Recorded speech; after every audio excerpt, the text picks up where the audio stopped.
William Carter had mastered the art of efficiency. Even now, striding through LAX's premium terminal, he replied to emails on his phone while simultaneously directing his personal assistant about tomorrow's meetings in New York. Private jets were typically his preferred mode of travel, but mechanical issues had forced him onto a commercial flight. First class, naturally. "The Beijing contractors need confirmation by noon tomorrow," he stated, his voice carrying the authority that had built Carter Pharmaceuticals into a billion-dollar empire. "Push everything else back if you have to." At 38, William exemplified success. Tall, distinguished, with steel-gray eyes that assessed everything like potential investments. His tailored Tom Ford suit and platinum watch spoke of wealth, but it was his resolute expression that truly defined him. A man who'd sacrificed everything for success. "Ladies and gentlemen, we're now boarding first-class passengers for Flight 2317 to New York." William ended his call, striding toward the gate with practiced precision.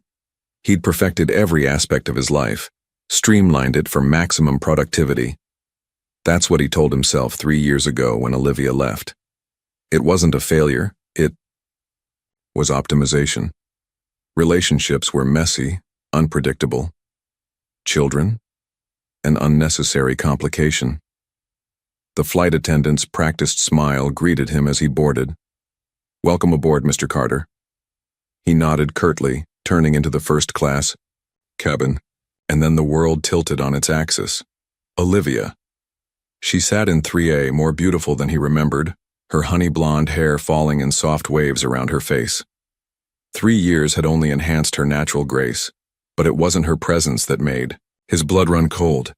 It was the 2 small boys beside her. William froze mid-step, his perfectly ordered world crumbling around him. The children were identical, twins, with dark hair and familiar features that struck him like a physical blow.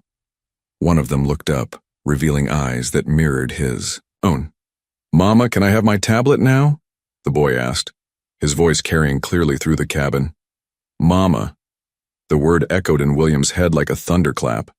He watched, paralyzed as Olivia tenderly helped the child with his tablet, her movements those of a practiced mother.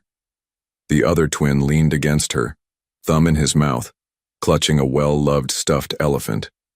They had to be about 2, maybe 3 years old. The timing. William's analytical mind kicked in, calculating dates with ruthless efficiency. Their separation, the divorce, the possibilities, no, the certainties, crashed through his carefully constructed walls. Olivia looked up then, perhaps sensing his presence. Their eyes met, and he saw the flash of panic cross her face before she quickly looked away, pulling both boys closer to her. Moving on autopilot, William found his seat, 4C, directly behind them. Close enough to hear every word, every laugh, every maternal endearment that Olivia softly spoke to the children. His children. They had to be his children. The flight attendant's safety demonstration became white noise as William's mind raced. He'd built his empire on careful planning, on controlling every variable. But this was chaos incarnate. "Noah, sweetie, please stay in your seat," Olivia's gentle voice carried back to him. "Liam, share the tablet with your brother." Noah and Liam. His sons had names. His sons existed. The plane taxied down the runway, but William barely noticed. Every fiber of his being focused on the seat ahead of him, where Olivia expertly managed the twins through takeoff, distracting them with stories and quiet games. He watched as she pulled out 2 identical blue sippy cups when their ears started bothering them during the ascent. Observed how she knew exactly which boy preferred the window seat and which needed extra reassurance when the plane hit mild turbulence. She'd done this alone. All of it. Because he'd made it abundantly clear that children weren't part of his carefully planned future. The irony wasn't lost on him. He'd spent years controlling every aspect of his life, and now his biggest life change had happened completely without his knowledge or consent. As the plane leveled off at cruising altitude, William pulled out his phone, opening his calendar app. He cleared tomorrow morning's schedule with a few decisive taps. This couldn't wait. When the seatbelt sign dinged off, he leaned forward, his voice low but firm. Olivia. She stiffened but didn't turn around. 10 o'clock tomorrow morning. My office. It wasn't a request. We need to talk. He saw her shoulders tense, watched as she drew in a deep breath. When she finally spoke, her voice was barely above a whisper. Yes, we do.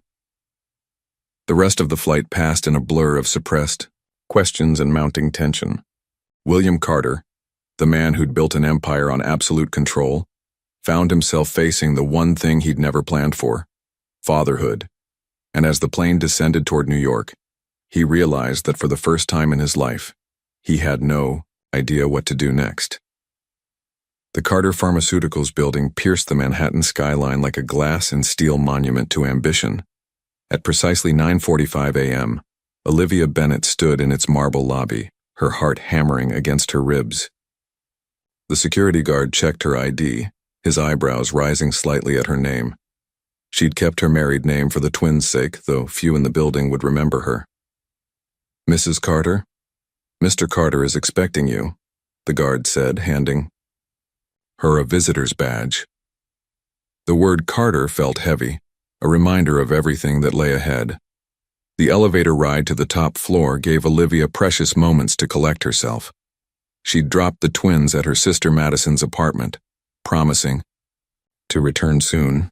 Madison had offered to come with her, but this was a conversation she needed to handle alone.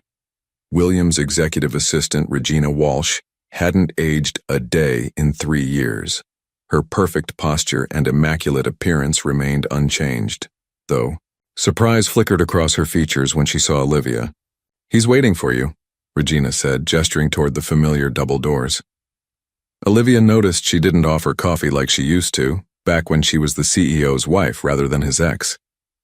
William stood at the floor-to-ceiling windows when Olivia entered, his back to the door. The office looked exactly as she remembered: minimalist, powerful, every object carefully chosen to project success and control. He turned as the door closed behind her, and for a moment, neither spoke. Sit down, Olivia. His voice was controlled, but she caught the underlying tension.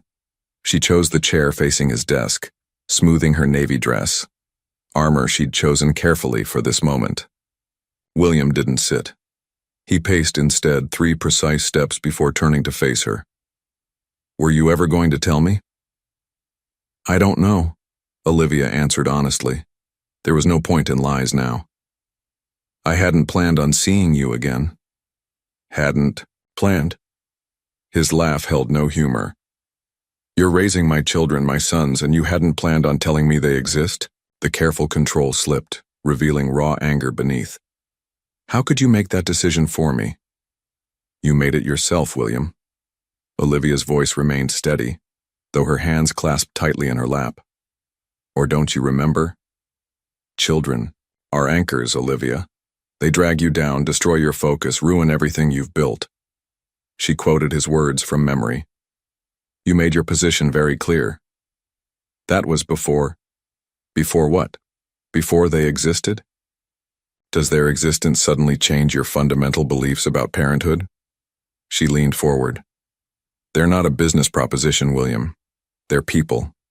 Small, vulnerable people who need stability and love, not a father who sees them as an inconvenience. William stopped pacing, bracing his hands on the desk. You had no right to keep this from me. I could sue for custody. You could try. Olivia's voice held steel now. But you'd have to explain to a judge why you've been absent for 3 years, why you repeatedly stated you never wanted children, why you worked 16-hour days and missed every holiday when we were married. She met his gaze steadily. Do you even know their names? Noah and Liam, he said quickly, then faltered. I heard you on the plane. Noah Alexander and Liam Christopher, she corrected. Noah is allergic to strawberries. Liam won't sleep without his elephant named Blue. They both love dinosaurs, but can't stand peas. Noah is left-handed. Liam hums when he colors. They're not just names, William. They're people with personalities and needs and fears. William sank into his chair, the anger draining from him. Why didn't you tell me when you found out? I was going to, Olivia admitted softly. I had it all planned. Then I saw you on TV, announcing Carter Pharmaceuticals' expansion into Asia. You looked so proud, so fulfilled. You said it was possible because you had no distractions, no responsibilities beyond the company. She swallowed hard. I was 8 weeks pregnant. That night I decided to let you have what you wanted, your unencumbered life. Silence filled the office. Outside, Manhattan continued its endless rush, but in here, time seemed suspended. I want to meet them, William finally said. Properly.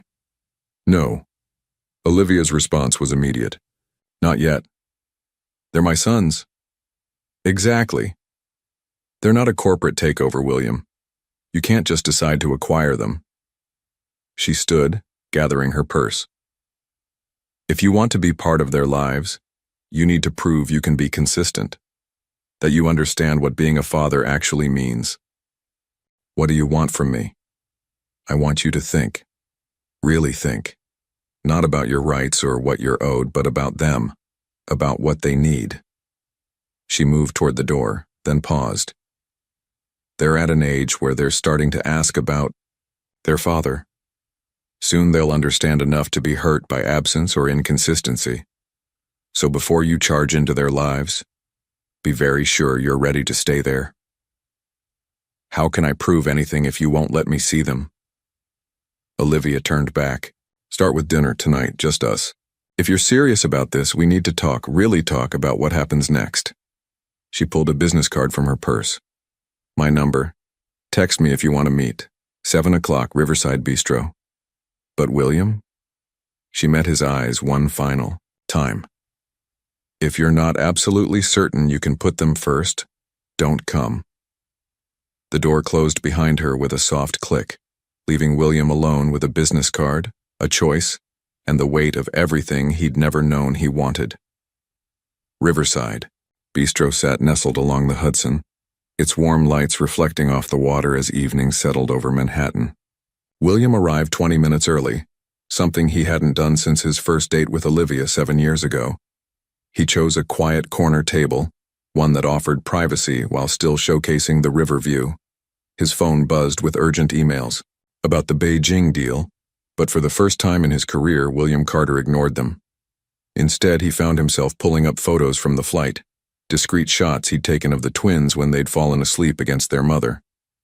Their peaceful faces stirred something profound in him, an emotion he couldn't quite name. At exactly 7, Olivia appeared in the restaurant's entrance. She'd changed from her morning outfit into a simple black dress, her honey blonde hair, now loose around her shoulders. The maitre d' led her to the table and William stood, muscle memory from 1,000 business dinners taking over. You came, she said, surprise coloring her voice as she took her seat. Did you think I wouldn't? Honestly, I wasn't sure.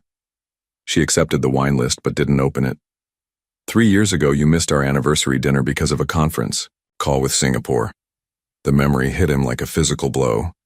He'd sent roses the next day, 2 dozen, with an expensive necklace. I was different then. Were you? Or did you just not have a reason to change?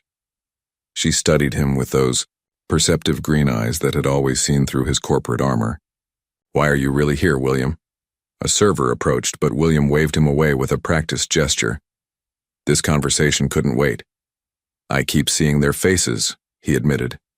Noah and Liam.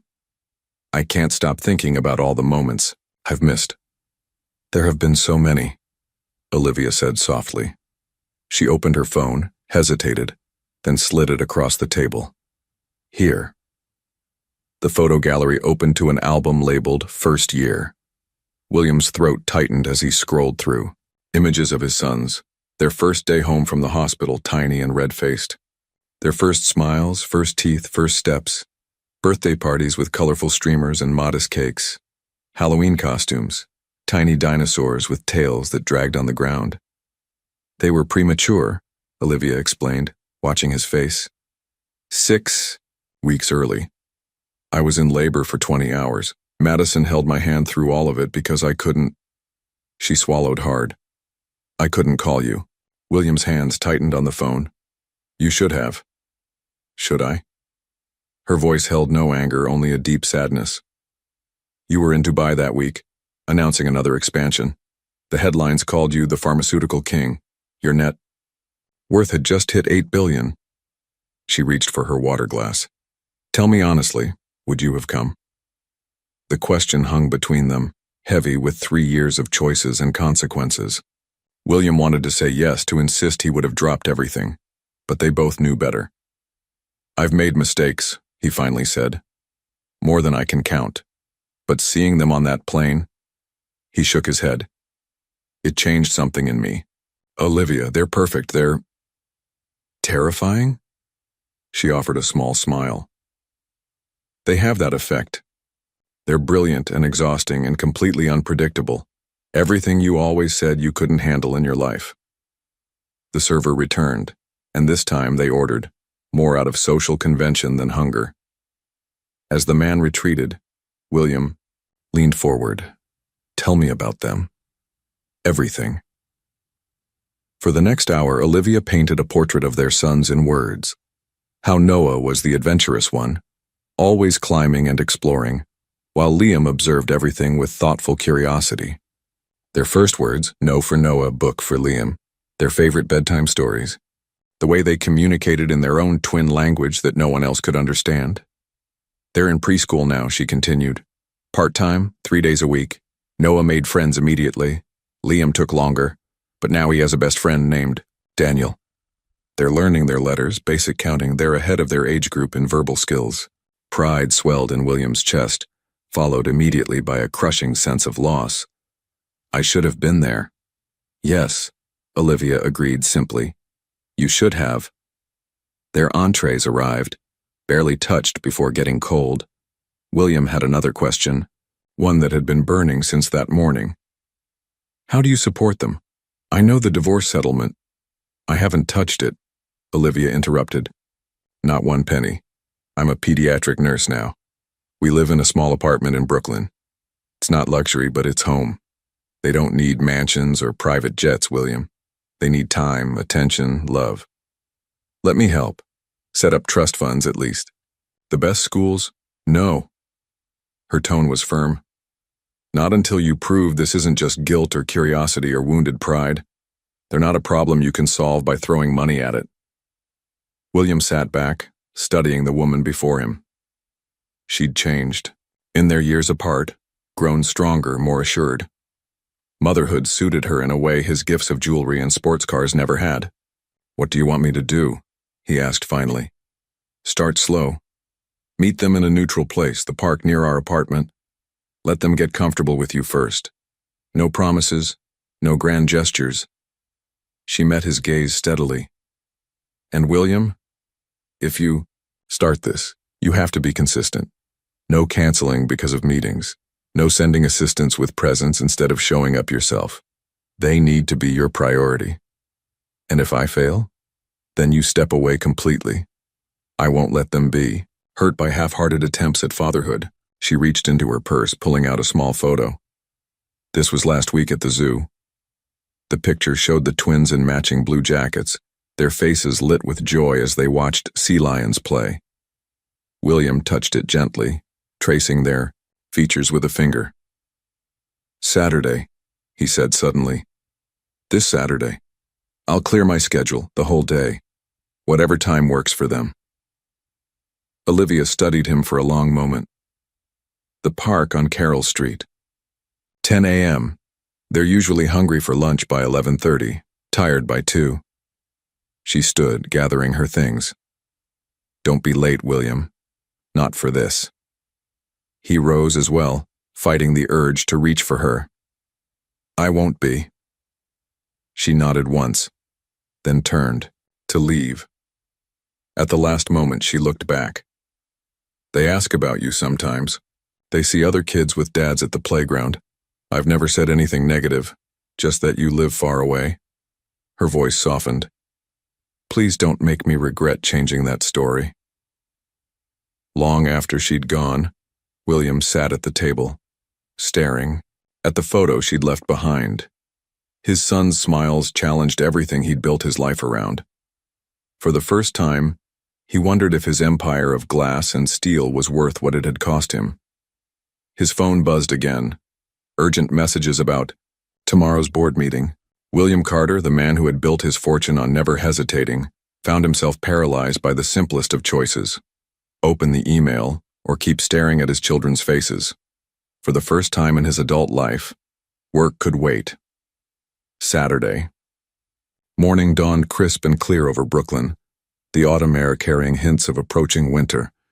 William arrived at Carroll Park 45 minutes early, having spent the previous night researching child development and memorizing every detail Olivia had shared about the twins' personalities.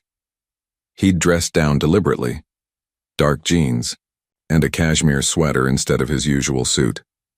A paper bag from the local toy store sat on the bench beside him, containing 2 identical plush dinosaurs.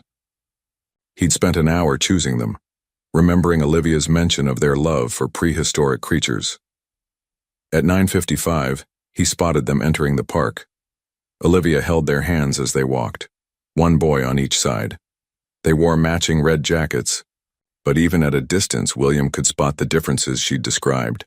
Noah bouncing with energy, Liam taking more measured steps. His heart thundered against his ribs as they approached. The twins noticed him before they reached the bench, their curiosity evident in the way they slowed their steps and glanced up at their mother. "Remember what we talked about?"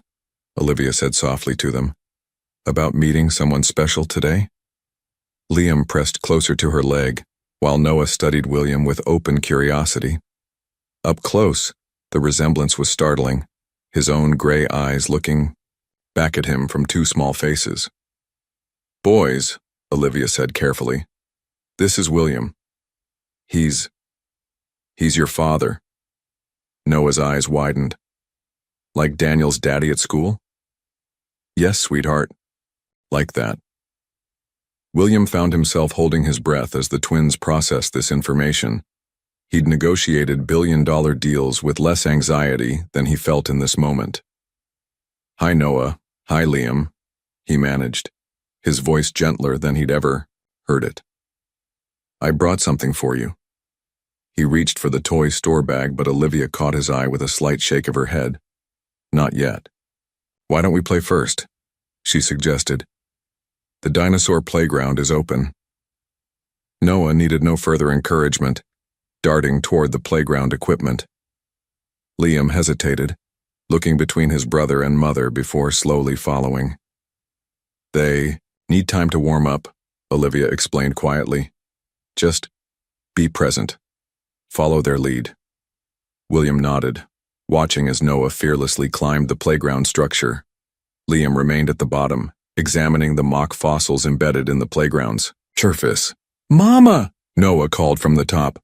"Watch me." "I'm watching, baby," Olivia called back. "Be careful." William's throat tightened as Noah navigated the elevated pathway with the confidence of a mountain climber. "Is that safe?" Olivia's lips curved slightly. "He's never fallen. Well, not from anything high. He's fearless but coordinated." She nodded toward Liam. "His brother's the cautious one, goes about everything methodically." As if to demonstrate, Liam had begun systematically touching each fossil imprint, counting under his breath. Without conscious thought, William found himself moving closer to Liam. He crouched down beside him, maintaining a respectful distance. "Do you like dinosaurs?" Liam glanced at him sideways, considering. "Yes, T-Rex is biggest, but not tallest." "What's the tallest?" "Brachiosaurus." Liam pronounced it carefully, obviously proud of mastering the word. "They eat leaves from high trees." "That's very smart. How did you learn that?" "My book." Liam pointed to Olivia's bag where a well-worn dinosaur encyclopedia peeked out. "Mama reads it at bedtime." Above them, Noah had completed his circuit of the playground and was now watching their interaction. Slowly, he made his way down, drawn by his brother's conversation. "I like velociraptors," Noah announced, edging closer. "They hunt in packs." William felt a smile tugging at his lips. "That's right, they do. They're very clever dinosaurs." "Like me and Liam," Noah declared. "We're a pack." "You certainly are," William agreed, his chest tight with emotion. The next hour passed in a blur of playground activities. William found himself pulled into their world, helping Noah across the monkey bars, listening to Liam's detailed explanations of different dinosaur species, watching them navigate their shared space with the unique synchronicity of twins. When Liam skinned his knee after a small stumble, William instinctively moved to help, but Olivia was faster. She cleaned and bandaged the scratch with practiced efficiency, soothing him with soft words and gentle touches. William watched, learning, memorizing her methods. Around 11, Noah announced he was hungry, prompting Liam to echo the sentiment. "There's a nice deli around the corner," Olivia said, glancing at William. "They make good sandwiches." William nodded, finally reaching for the forgotten toy store bag. "Before we go, I brought these for you." The twins approached cautiously, their earlier reserve returning slightly. Inside the bag, 2 identical Brachiosaurus plushies waited, their long necks wrapped in different colored ribbons, blue for Noah, green for Liam. "I heard they're your favorite," William said to Liam, who was staring at the toys with visible longing. "Can we, Mama?" Noah asked, bouncing on his toes. Olivia nodded. "What do we say when someone gives us a gift?" "Thank you," they chorused, each carefully selecting their ribbon-marked dinosaur. Walking to the deli, William found himself part of their small procession. Noah chattered continuously about the playground adventure, while Liam walked quietly, hugging his new dinosaur.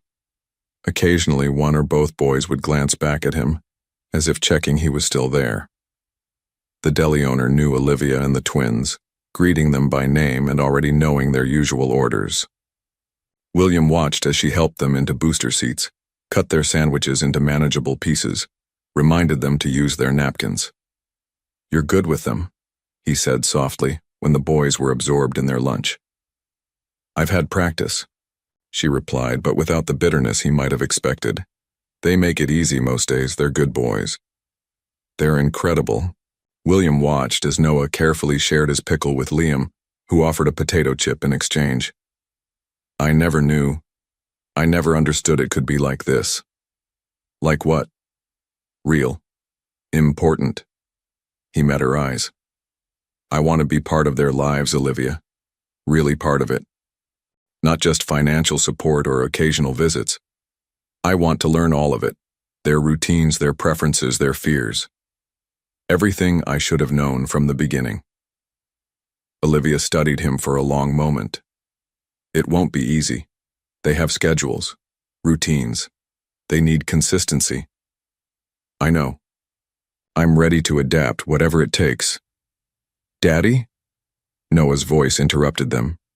It was the first time either boy had used the word, and it froze William in place. "Can you open my juice?"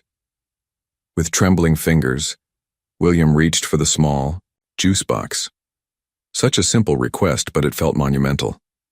As he punctured the foil with the straw, he realized that in his entire career, no business success had ever felt as significant as this tiny act of fatherhood. "Thank you," Noah said, and William had to blink back unexpected moisture from his eyes. Later, as they prepared to say goodbye, both boys were fighting sleep, their new dinosaurs clutched tightly. William knelt down to their level. "Thank you for letting me play with you today," he said softly. Liam, still shy but less hesitant than before, asked, "Will you come back?" The question held more weight than the child could possibly understand. William looked up at Olivia, seeking permission before answering. "If it's okay with your mom, I'd like to come back very soon." Olivia nodded slightly. "We come to the park most Saturdays." "Then I'll be here," William promised, making eye contact with each twin. "Every Saturday." As he watched them walk away, Noah turning to wave one final time, William pulled out his phone. With quick, decisive movements, he canceled his standing Saturday morning meetings and marked every Saturday for the foreseeable future as unavailable. Some promises, he was learning, mattered more than any business deal ever could. Monday. Morning hit like a tidal wave. William sat in his corner office staring at the stack of urgent contracts requiring his attention, but his mind kept drifting to small hands and dinosaur stories. The weekend's events had shaken his carefully constructed world, leaving him questioning priorities he'd never before doubted. "Mr. Carter?" Regina's voice crackled through the intercom. "The board members are waiting in the conference room. They're asking about the Beijing timeline." William straightened his tie, muscle memory taking over as he gathered his presentation materials.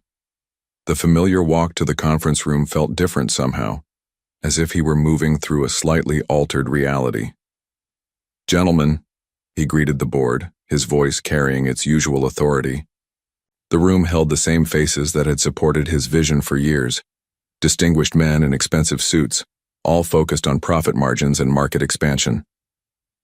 "We've received concerning reports about delays in the Beijing negotiations." Richard Morrison, the lead director, began without preamble. "Sources suggest you've been distracted." William pulled up his presentation, the familiar graphs and projections filling the screen. "The timeline remains intact. However, I've been reconsidering our approach to work-life balance initiatives within the company." A subtle shift rippled through the room. These men had always appreciated William's single-minded focus on profits. Personal lives were considered inconvenient distractions. "Work-life balance?" Morrison's tone carried a hint of derision. "That sounds suspiciously like the kind of soft policy that costs shareholders money." William's phone buzzed quietly in his pocket. A text from Olivia with a photo attached. He didn't need to look to know it would be the twins, probably at their preschool. She'd been sending him daily updates since Saturday. "Actually," William heard himself saying, "I believe our current approach is costing us more than we realize. Burnout rates among top executives are increasing. We've lost 3 senior researchers to competitors offering more flexible schedules." "We compensate generously," another board member interjected. "That's always been enough." The image of Noah and Liam sharing their sandwich flashed through William's mind. Is it? When was the last time any of us attended a school play? A little league game? A family dinner without our phones? Morrison's eyes narrowed. "This wouldn't have anything to do with your ex-wife's recent appearance, would it? There are rumors." "I have sons," William cut in, his voice firm. "Twin boys, 3 years old. And yes, that has changed my perspective on certain matters." He turned to face the board directly. "But this isn't about my personal life. It's about recognizing that our greatest asset, our people, have lives beyond these walls." The room fell silent. William could feel the weight of their judgment, their confusion at this unexpected deviation from his usual stance. He pulled up the next slide. "Our competitors are adapting. Flexible schedules, remote work options, comprehensive family leave policies. They're not just attracting top talent, they're retaining it.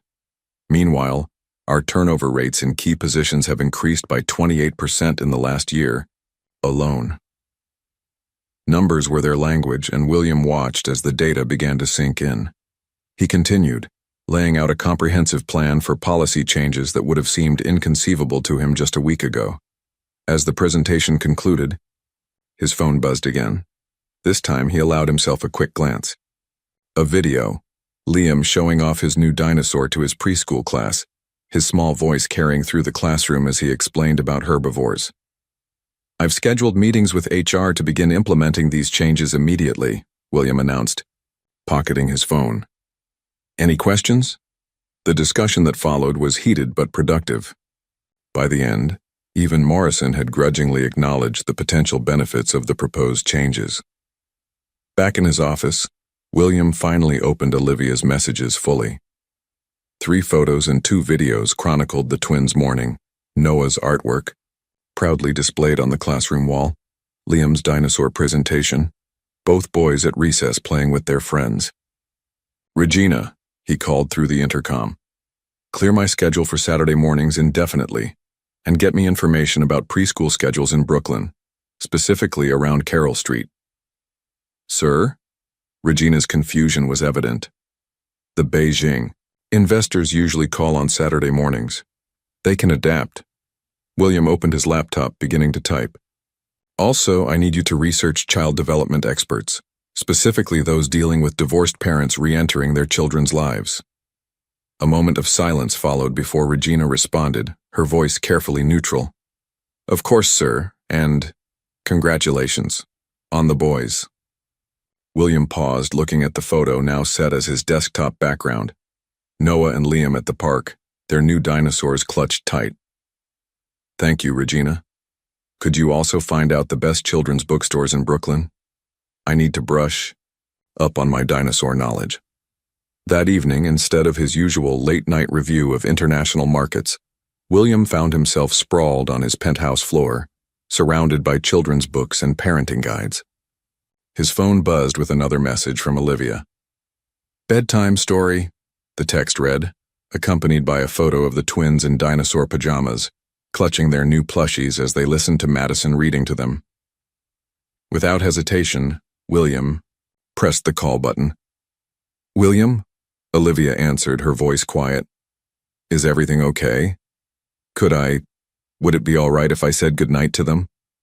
A pause, then rustling sounds.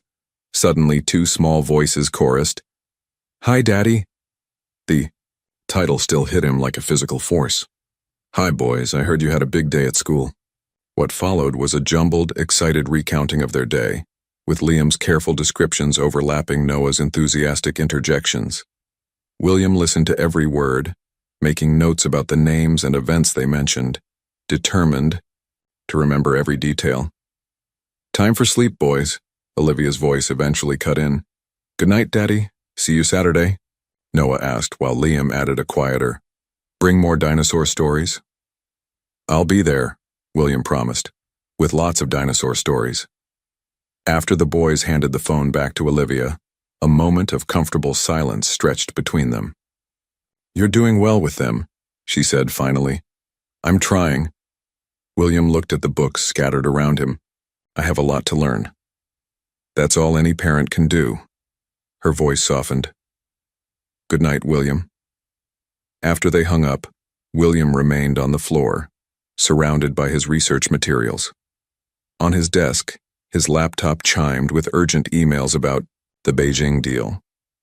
For the first time in his career, William Carter, CEO of Carter Pharmaceuticals, left work emails unanswered in favor of memorizing facts about Brachiosaurus dietary habits. Some lessons he was learning couldn't be found in quarterly reports or profit margins. They came instead in small voices saying "Daddy," in shared sandwiches, and in promises kept. The headline blazed across William's tablet screen. Carter Pharmaceuticals CEO goes soft, board questions new family first policies.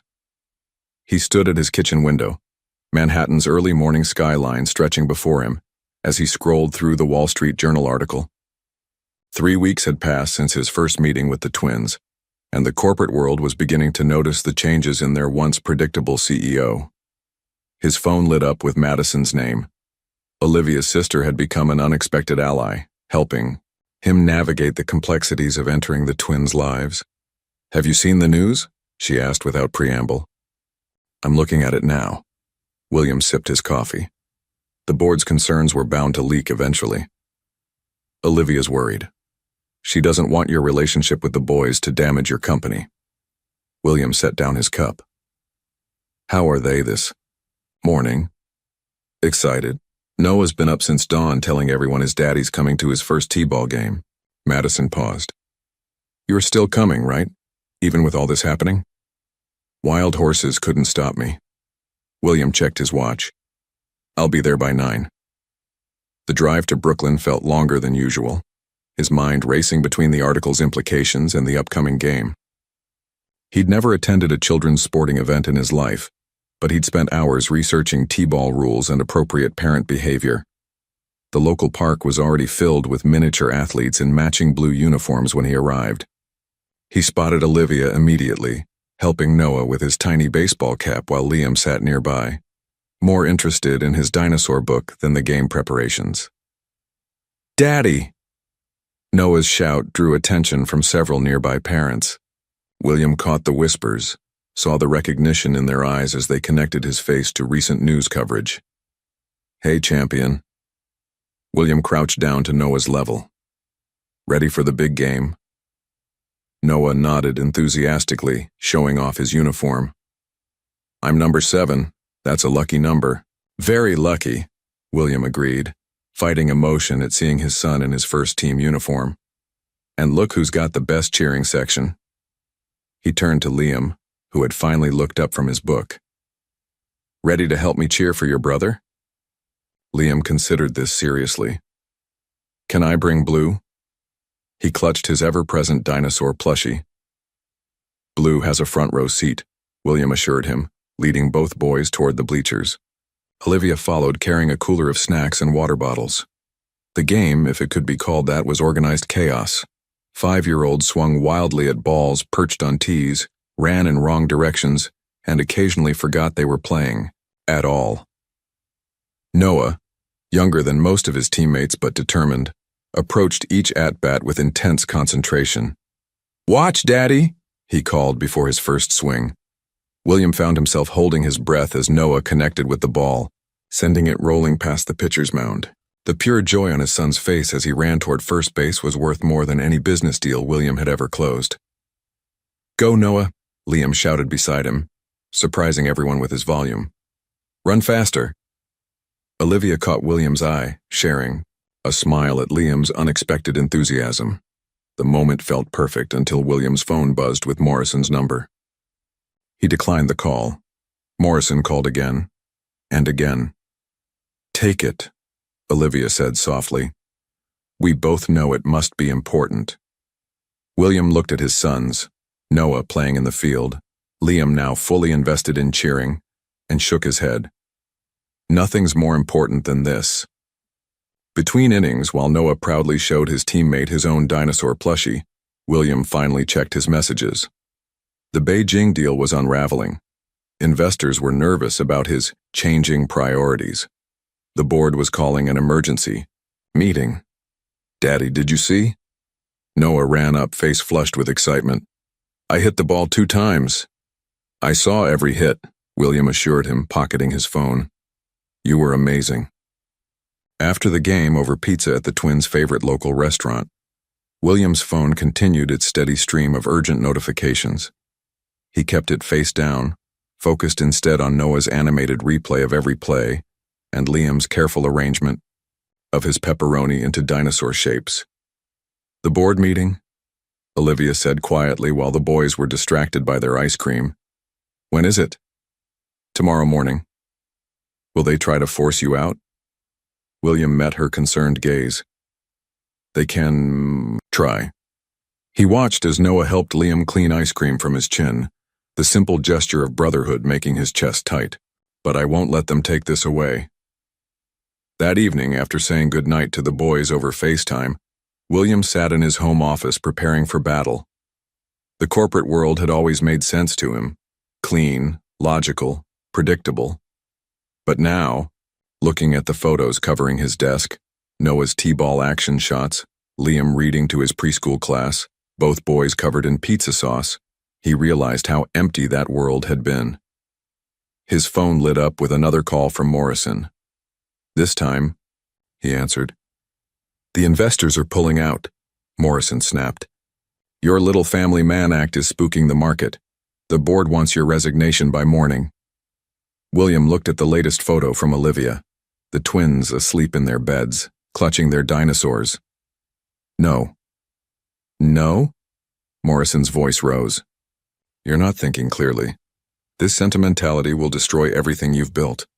Actually, William said calmly, it's helping me see clearly for the first time.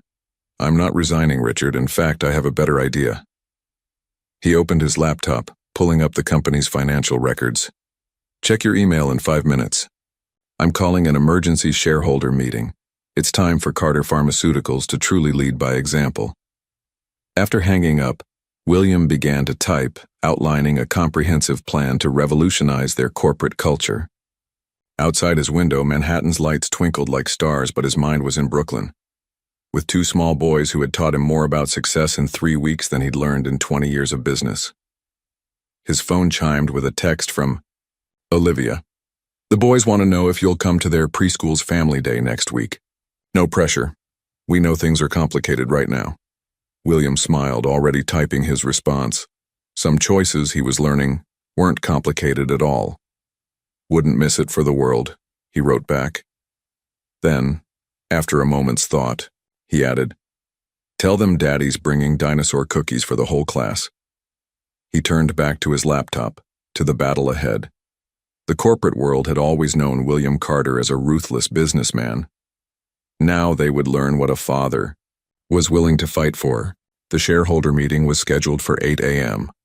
Family Day at Brooklyn Bright Beginnings Preschool started at 10 a.m.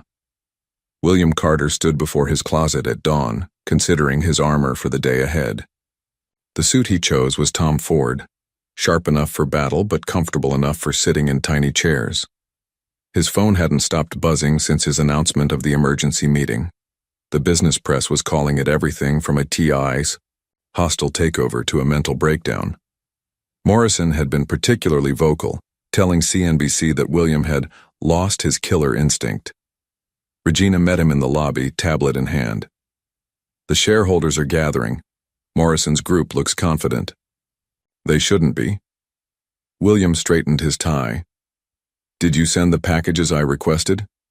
"Yes, sir, though I still don't understand." "You will." He checked his watch. "How many shareholders are attending virtually?" 87% of voting shares will be represented, either in person or online. She hesitated. "Sir, about the other matter. I confirmed the order with the bakery in Brooklyn. The dinosaur cookies will be ready by 9:30. William smiled. "Thank you, Regina, for everything." The conference room was packed, tension thick, in the air. Morrison sat at the head of the table, flanked by his supporters. The screens on the wall showed faces of shareholders from around the world, all waiting to see if the great William Carter had truly lost his mind. "Before we begin," Morrison stood, papers in hand, "I move to—" "Actually," William interrupted smoothly, "as CEO, I'll open this meeting." He nodded to Regina, who began distributing thick folders to everyone present.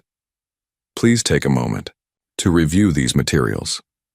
The room fell silent as shareholders opened the folders. William watched their expressions change as they absorbed the contents. "What you're looking at," he continued, "is a comprehensive analysis of our competitors' family-friendly policies and their direct correlation to market performance.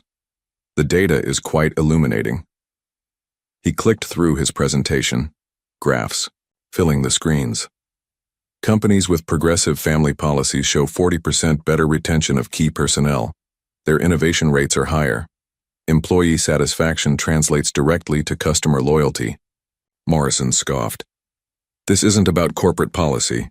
This is about you abandoning our company's principles for what, Richard?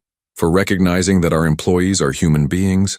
For understanding that success isn't measured solely in profit margins?" William's voice carried the authority that had built his empire. "Let me show you something else." The next slide showed Carter Pharmaceuticals' stock performance over the past month, since his changes began. "Notice anything interesting?" The room stirred.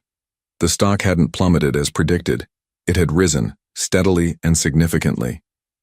"Our new policies have generated unprecedented positive press. Employee applications have increased by 200%. But more importantly," William leaned forward, "our existing staff is performing better than ever. Happy employees, as it turns out, are productive employees." He clicked to the next slide. "I'm proposing a complete overhaul of our corporate culture. Flexible schedules, on-site childcare, comprehensive family leave. Not because I've gone soft, but because it's good business. The Beijing investors," Morrison began, "have already signed the new deal." William allowed himself a small smile.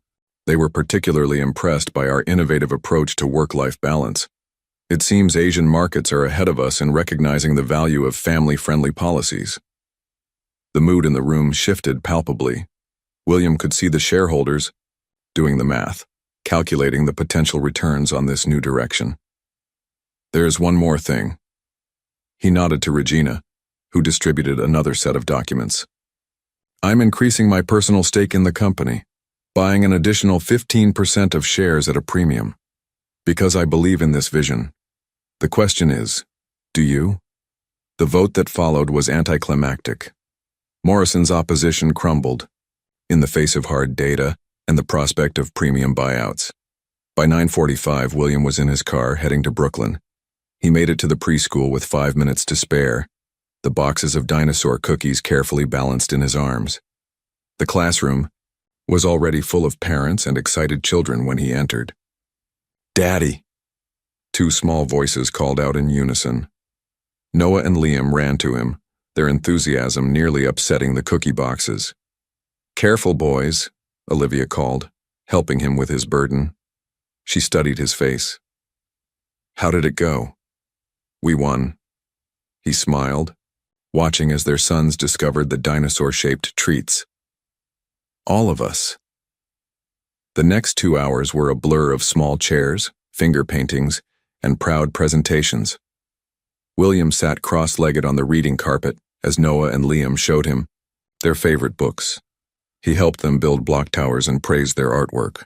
When it was time for show and tell, he watched with uncontainable pride as they presented their dinosaur facts to the class.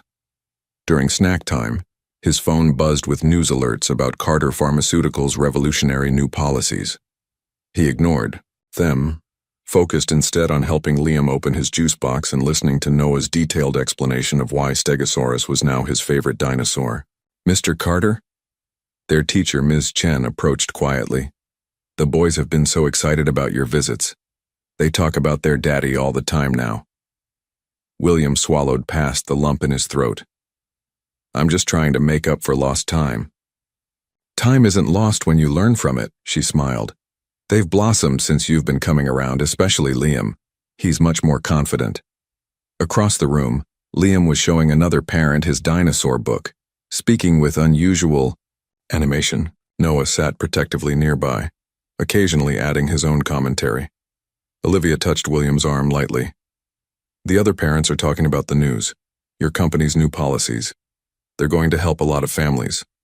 I had good teachers," he said, watching their sons. "The best." Later, as they helped clean up the classroom, Noah tugged on William's sleeve. "Daddy, can we have pizza again? Like after T-ball?" William glanced at Olivia, who nodded. "Pizza sounds perfect. With extra pepperoni?" Liam added hopefully. "For making dinosaur shapes?" "Anything you want, buddy." William felt his phone buzz again. Probably more press inquiries, but left it in his pocket. Today is about family. As they walked to the pizza place, each boy holding one of his hands while Olivia walked beside them, William thought about the morning's victory. He'd won in the boardroom, yes, but the real triumph was here in small hands trusting his, in the way Noah skipped every third step, and how Liam quietly hummed the dinosaur song they'd learned in class. His empire might be changing, but it was finally building something truly valuable, a legacy of love, not just profit. And that, William realized, was the greatest success of all. The first real test came 6 weeks after Family Day. William sat in his office, reviewing quarterly reports when Regina rushed in without knocking, something she hadn't done in 15 years of working together. "It's Olivia," she said, holding out his phone. "Noah's in the emergency room." The world tilted. William grabbed the phone, already standing. "What happened?" "He fell at preschool." Olivia's voice was tight with worry. "They think his arm might be broken. We're at Brooklyn Methodist. I'm on my way." He was moving before the words finished, Regina already calling for his car. The 20-minute drive felt like hours. William's mind raced with worst-case scenarios, his heart pounding with a fear he'd never known in any business crisis. He rushed through the emergency room doors to find Liam sitting with Madison, clutching Blue tightly while watching the treatment room door. "Daddy!" Liam ran to him, tears streaming. "Noah's hurt bad." William scooped him up, holding him close. "Where's your mom and brother?" "Inside." Madison nodded toward the treatment room. "They're taking x-rays." William paced, Liam still in his arms, until Olivia emerged. Her eyes were red, but she managed a small smile. It's definitely broken but clean. They're putting on a cast now. Can we see him? She nodded, leading them into the treatment room. Noah sat on the examination bed, his small face tear-stained but brave.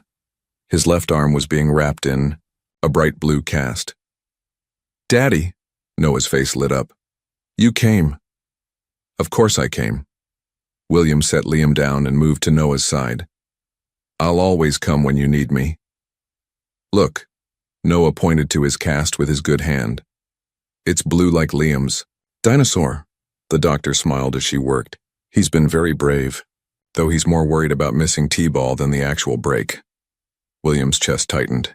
He'd been planning to miss Saturday's game for an international conference call. The season's almost over anyway, champion. We'll get you back. On the field for spring ball. Promise? Promise. William watched as the doctor finished with the cast. And hey, now you have a cool story to tell your class. Later, after filling prescriptions and getting care instructions, they gathered in the hospital parking lot. Noah was drowsy from pain medication, clinging to Olivia. I can cancel my afternoon, William offered. Help you get him settled. Olivia hesitated. Don't you have that board presentation? It can wait. No, she said firmly. You've worked weeks on those proposals. The boys will be fine with Madison and me. You've already rearranged enough of your life. Olivia, please, she cut him off. I don't want them to be the reason your work suffers. That's exactly what I was trying to prevent 3 years ago. The words hung between them, heavy with unspoken fears. William looked at their sons, Noah half asleep against Olivia's shoulder, Liam watching them both with worried eyes. My work isn't suffering, he said quietly. It's better than ever, because I finally have the right priorities. He stepped closer, lowering his voice. I'm not the same man I was 3 years ago, you know that. Do I? Her voice caught. You've been amazing these past 2 months, William. But what happens when the novelty wears off? When it's not just fun weekends and special occasions, but doctor's appointments and sick days and endless school meetings. That's not fair, isn't it? She shifted Noah gently. You missed 3 years because work came first. Always. I can't let them get hurt if your priorities shift back. They won't. Daddy? Liam tugged at his sleeve. Can you come read stories tonight? Noah always needs stories when he's sad. William met Olivia's eyes over their son's head. If your mom says it's okay. She studied him for a long moment before nodding. After your board meeting. Bedtime's at 8. That evening, William sat between the twins' beds, reading their favorite dinosaur books. Noah's cast was already covered in drawings. Liam had spent an hour decorating it with careful illustrations of various prehistoric creatures. Another one? Noah asked sleepily when the first book ended. One more, William agreed, reaching for Bronte's Big Adventure, their current favorite. Halfway through the story, his phone buzzed. The Beijing office was calling about urgent contract changes. William silenced it without looking, continuing the story without missing a beat. From the doorway, Olivia watched silently. Later, after, both boys had fallen asleep. She walked him to the door. You really have changed, she said softly. I had to. William glanced back toward their room. They changed me.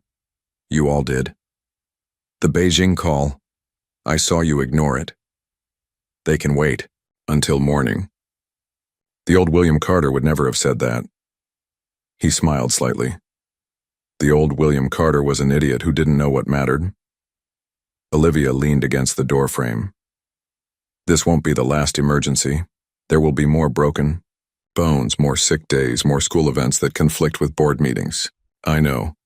They'll need you, not just for the fun parts, but for the hard ones too. I want all of it, William said firmly. The emergencies, the doctor's visits, the school meetings, everything I missed, everything I almost lost the chance to have. He met her eyes. I want to be their father, Olivia. Really be their father. Not just for now, but for all of it. She was quiet for a long moment. Noah has a follow-up appointment next week, Tuesday at 2. I'll be there. You have that investors meeting. I'll be there, he repeated. Nothing is more important than them. Nothing.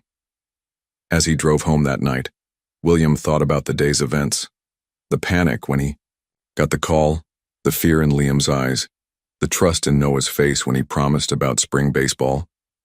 His phone was full of missed calls and urgent messages, but for the first time in his career, the weight of business obligations felt insignificant compared to the weight of a small boy in a blue cast falling asleep against his shoulder. Craig. His penthouse, he went straight to his home office. Instead of checking emails, he pulled up his calendar and began blocking out time. T-ball games, doctor's appointments, school events.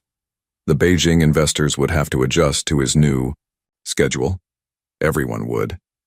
Because William Carter had finally learned what his son already knew. Some promises couldn't be broken, no matter what. 3 months after Noah's broken arm, William stood in his penthouse kitchen covered in flour. Dinosaur-shaped cookie cutters littered the granite countertop, while his tablet displayed a recipe for the perfect birthday cupcakes. The board meeting starts in an hour, Regina reminded him through the speakerphone. And the Tokyo executives are waiting for confirmation about next week's trip. William carefully placed another tray of cookies in the oven. Cancel Tokyo. I'm not missing the twins' birthday. They offered to reschedule. No, he checked the timer. I'm not traveling at all next month. The boys start summer day camp and I promised to volunteer for the dinosaur fossil expedition day. Regina's sigh carried a hint of amusement. I'll revise the quarterly travel schedule. Also, Morrison called again about selling his shares. Let him sell. William began mixing frosting. He never understood where this company is heading anyway. After ending the call, William surveyed his handiwork. Dozens of dinosaur cookies cooled on racks, waiting to be frosted. The cupcakes were next, chocolate with blue frosting for Liam, vanilla with green for Noah. Their 4th birthday party was tomorrow, and he'd insisted on baking everything himself. His phone chimed with a text from Olivia.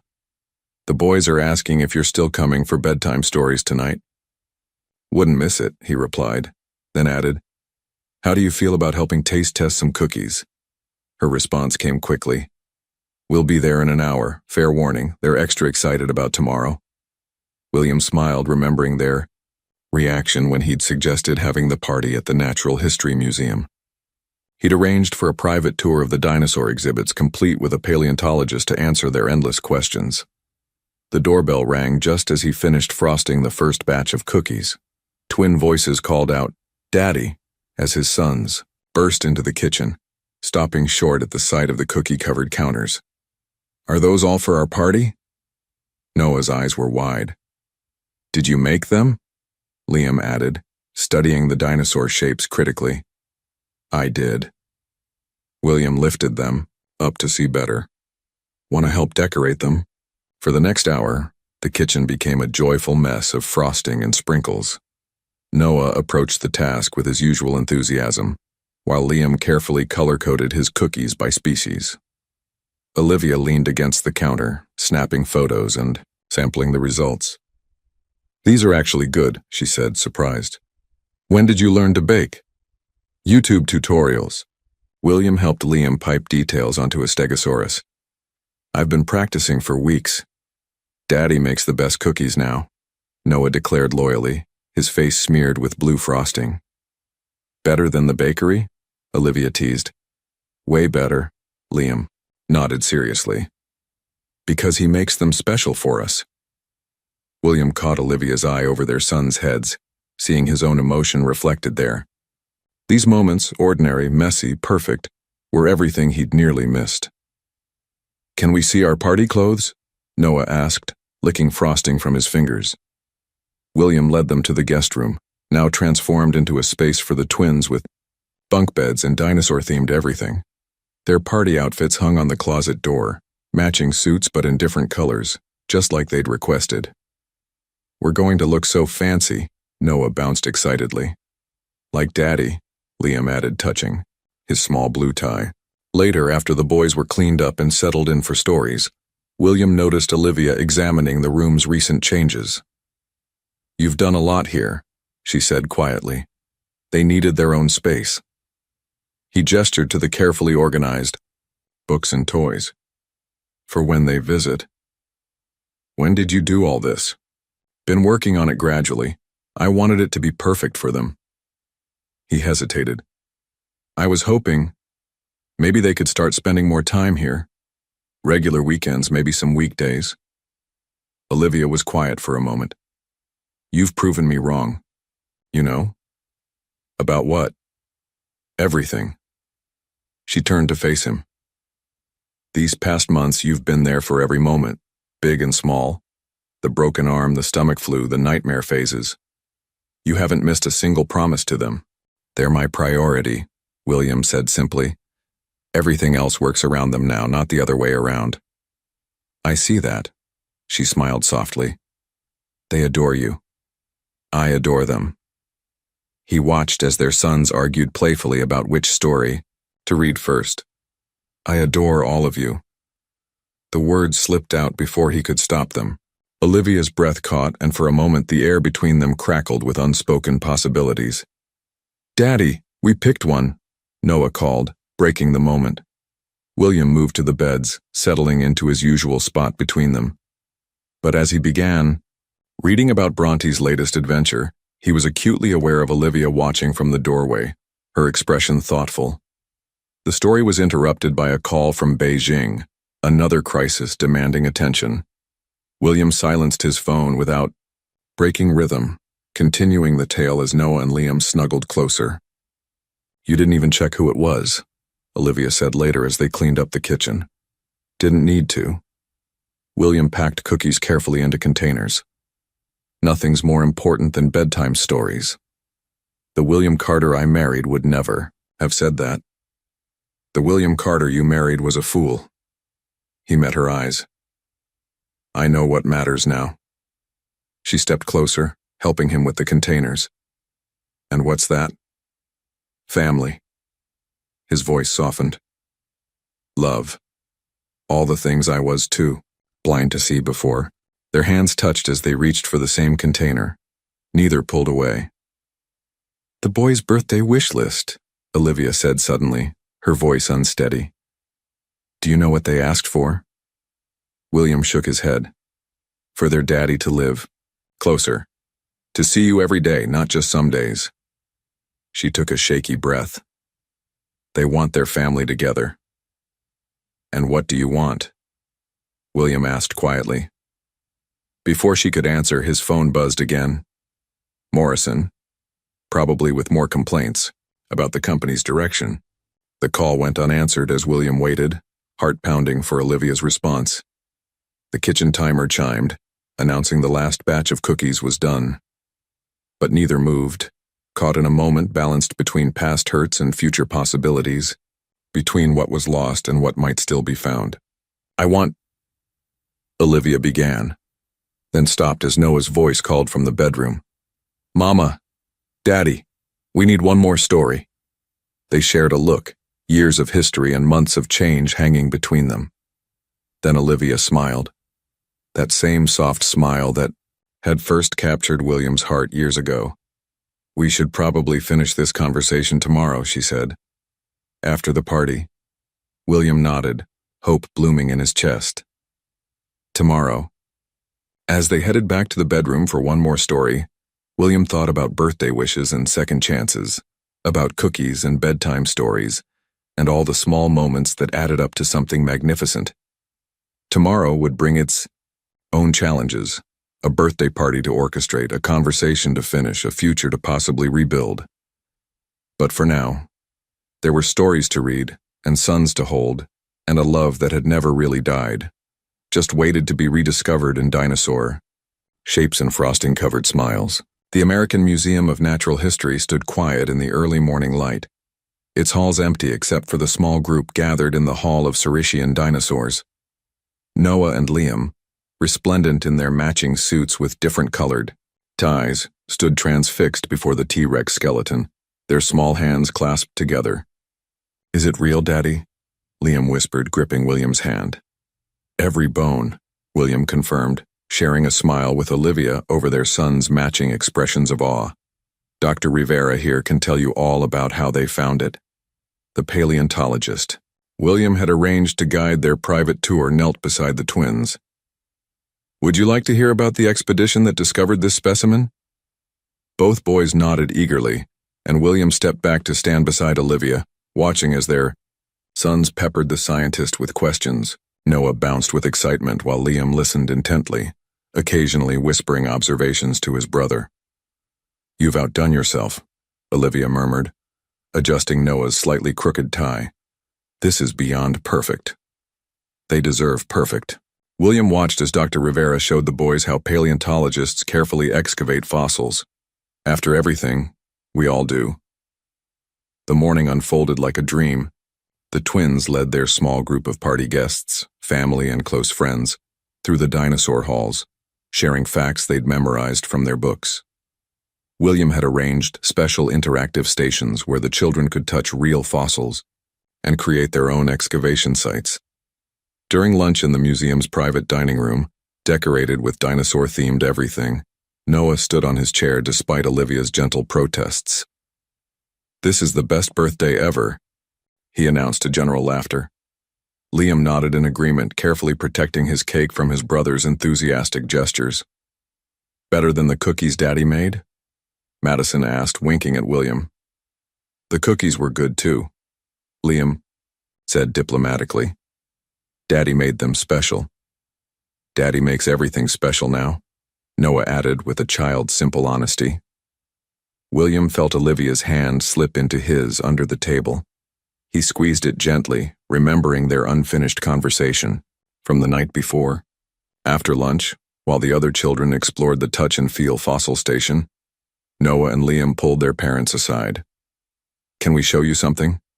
Liam asked, unusually serious. They followed the twins to a quiet corner where their backpacks waited. Noah pulled out 2 carefully wrapped packages.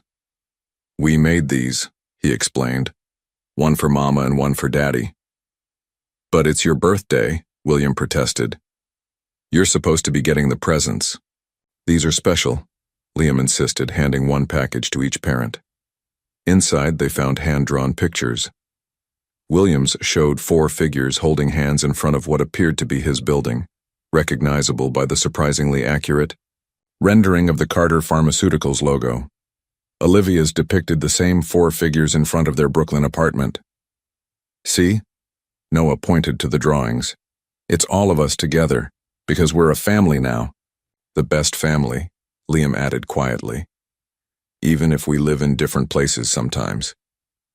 William met Olivia's tear-filled eyes over their sons' heads.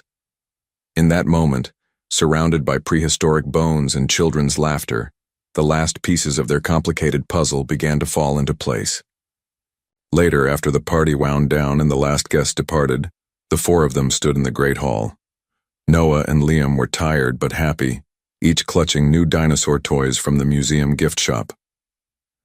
I have one more surprise, William said. If you're not too tired. The boys perked up immediately. Olivia raised an eyebrow, but William just smiled, leading them outside where his driver waited. The car stopped in front of a brownstone in Brooklyn Heights, just 15 minutes from the boys' preschool. A sold sign stood in the small front garden. What's this? Olivia asked as William helped the twins from the car. My new home. He guided them up the steps. If everyone approves. Inside, the boys gasped at the sight of the fully furnished space. The living room held comfortable seating and plenty of space for play, but it was the back room that drew excited squeals. A perfect replica of their dinosaur-themed bedroom from the penthouse. You're going to live here? Noah asked, bouncing on his new bed. Close to us? That's the plan. William glanced at Olivia. I want to be near you all. No more long drives or missed moments. Can we stay here sometimes? Liam asked, examining the carefully stocked bookshelf. That's up to your mom, William said softly. Olivia walked through the space slowly, taking in the thoughtful details.